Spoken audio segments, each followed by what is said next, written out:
Dans mon rapport, je veux avoir une table où j'ai la date de chaque commande et la raison sociale du client qui a fait la commande. Et puis je veux avoir la désignation des produits commandés. Donc,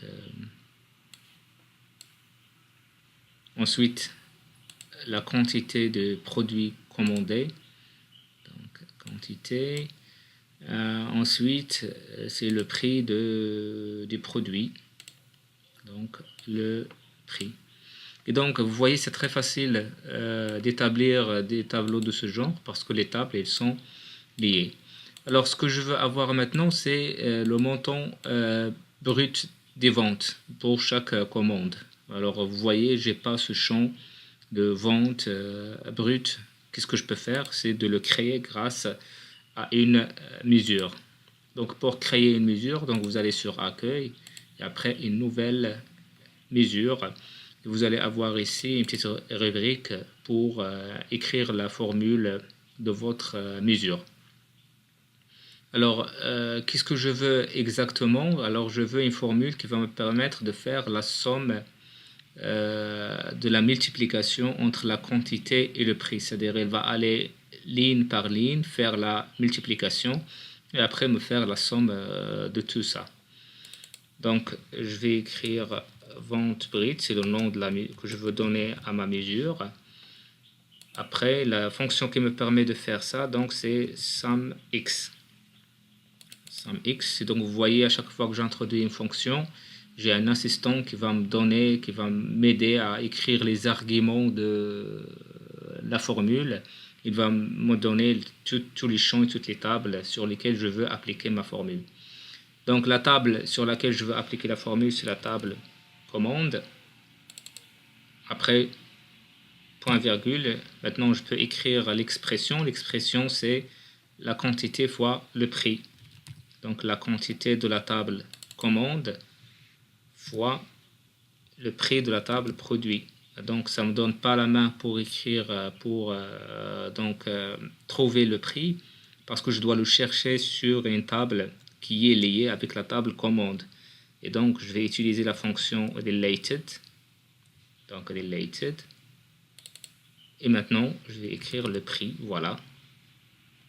Mon prix de la table produit. Et voilà, maintenant j'ai ma fonction prête. Je clique sur Entrée. Et voilà, j'ai ma mesure qui est créée, vente brute, avec une petite calculatrice qui indique que c'est une mesure ou que c'est un champ calculé. Alors, ce que je peux faire maintenant, c'est de changer l'emplacement de cette mesure. Elle a été créée au niveau de la table client. Je veux qu'elle soit au niveau de la table commande.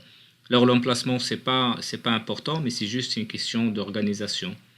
Donc, je sélectionne la mesure. Je vais aller à la rubrique modélisation, table principale, et je choisis commande. Et voilà, maintenant ma mesure vente brute, elle est au niveau de la commande.